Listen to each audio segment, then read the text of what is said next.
तो डॉक्टर साहब इसी दौरान ये बातों में बात याद आई कि बच्चों के जो आजकल गैजेट्स के साथ बहुत ज़्यादा मोहब्बत है, जिस तरह माएँ अमूमन जान छुड़ाने के लिए ले फड़ राइम सुन ला कि मेरी जान छाड़, मेरे लम्हे में बात नहीं नानों से करने देती।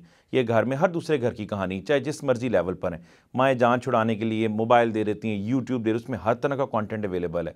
ऐसे वालिदैन, ऐसे माओं के बिलखुसूस उनके लिए आप क्या कहना चाहेंगे? इस सिलसिले में सर मेरा तो बड़ा रवैया यानी शिद्दत पसंद है। मैं बहुत एक्सट्रीमिस्ट हूँ इस सिलसिले के अंदर, और मुझे मौका मिला है, अल्लाह पाक ने मुझे 2-3 हफ्ते पहले ग्रैंड चाइल्ड एक पोती दी है, और मैंने अपनी बेटे और बहू को ये सारी बातें सामने बिठा के इस तरह बहुत अरसे से मैं कर ही रहा था। तो अब जैसे उनके साथ हमने ये तय किया है कि हमारी उस पोती को सिर्फ ये पता लगेगा कि ये एक डिवाइस है जिसके ज़रिए से हम डिस्टेंट लोगों से, फुप्पो से बात कर सकते हैं, अब्बू अपने ऑफिस में बात कर सकते हैं, अम्मी भी अपने बात कर सकती हैं, और दूसरा ये है कि इस पर कोई मैसेज दिया जा सकता है, ये है। और दूसरा है कि इसमें कैमरा है जिसमें कभी कभी हम फ़ोटो खींच लेते हैं। इसके अलावा इसका जो पर्पज़ है वो और कोई कम अज़ कम आप 6-7 साल तक तो उस बच्चे के सामने एक कन्विंसिंगली डेमोस्ट्रेट ना करें, ठीक है ना।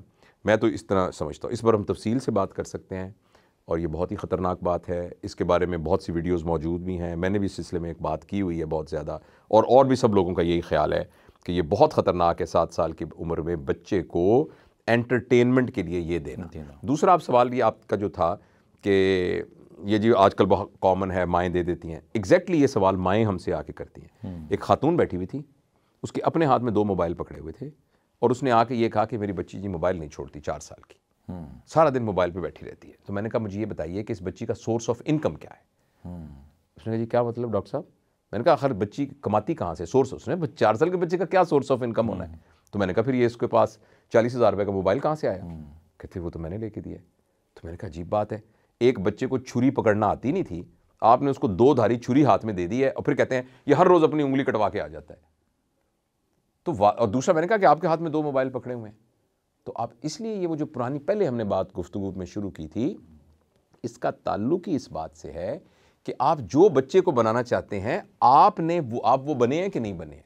बिल्कुल सही। पेरेंटिंग का मतलब बच्चों की तरबियत नहीं है, पेरेंटिंग का मतलब पेरेंट्स की तरबियत है, जिसके नतीजे में वो औलाद तरबियत याफ्ता पैदा होगी जो हम डिज़ायर रखते हैं।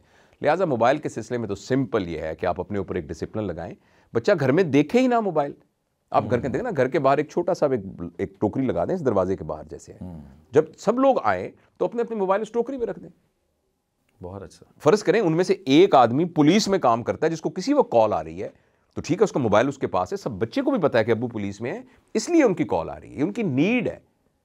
लेकिन अगर अम्मी भी यूं यूं करके साथ खाना भी पका रही हैं और साथ फेसबुक के ऊपर, इंस्टाग्राम पर देख रही हैं और बाकी सब, तो फिर तो आप कभी भी ये बात नहीं कर सकते ठीक। इसके लिए ये बहुत ही जिम्मेदारी का काम है, और इसमें सब रोना रोते हैं, लेकिन खुद इसके लिए कुर्बानी करने को कोई तैयार नहीं है, तो कुर्बानी करनी चाहिए। अच्छा।